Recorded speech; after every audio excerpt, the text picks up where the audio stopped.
The porch light had been flickering for weeks, but tonight, it finally died. Elias sat in his living room, the blue light of the television washing over his face, when the deadbolt on his front door didn't just rattle, it turned. In walked his sister, Sarah, his brother, Leo, and his Aunt Martha. They were laughing, carrying overnight bags and a cardboard box of pizza. "Surprise!" Sarah shouted, dropping her keys on the side table. "We decided the family was overdue for a spontaneous sleepover." Elias stood up, his heart hammering. I didn't know you guys were coming. How did you get a key?" "You gave me one last Christmas, silly," Sarah said. She leaned in to hug him. Her skin felt like cold, damp suede, and she smelled faintly of basement mold and ozone. By midnight, the house felt crowded. They had taken over the guest rooms, but they weren't sleeping.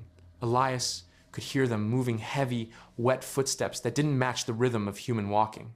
He went to the kitchen for a glass of water and noticed the side table was empty. "Sarah, have you seen my car keys?"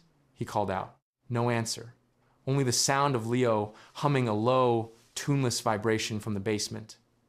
Elias checked his junk drawer, his spare keys were gone, his phone charger was gone.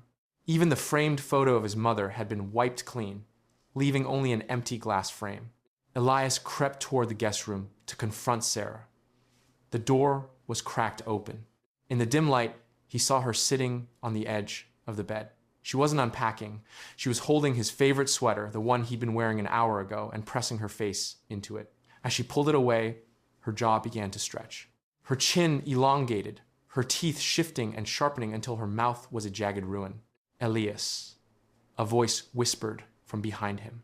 He spun around. It was Leo. But Leo's eyes were set too far apart now, and his ears were beginning to melt into his neck. "Where's my watch, Leo? And my laptop?" Elias hissed, backing toward the stairs. "We don't need the things, Elias," Leo said. His voice was a perfect mimicry of Elias's own tone. "We just need to make sure you don't have them. It's much easier to step into a life when there's no evidence of the previous tenant." Elias bolted for the front door, but Aunt Martha was standing there.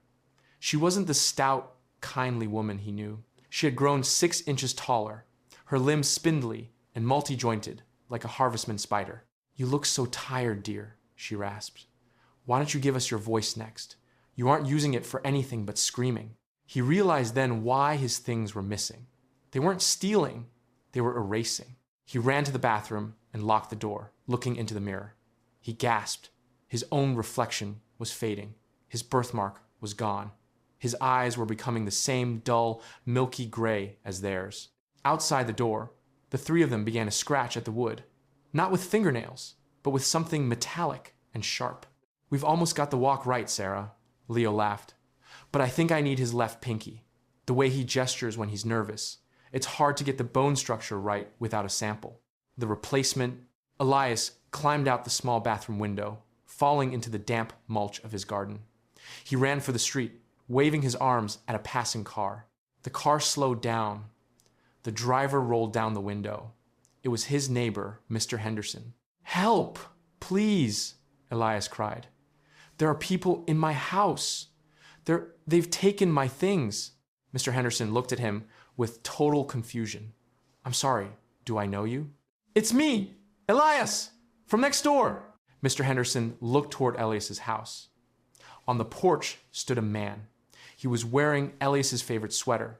He held Elias's car keys. He waved a perfectly normal, human hand at the neighbor. "Everything okay over there, Elias?" Mr. Henderson shouted to the man on the porch. "Fine, Bill," the doppelganger shouted back in a voice that was richer, warmer, and more Elias than Elias himself. "Just a drifter, making trouble. I've already called the police." The real Elias looked down at his hands. They were translucent now. He tried to speak, but only a wet, static hiss came out. He looked back at his family standing in the window. They weren't scaring him anymore.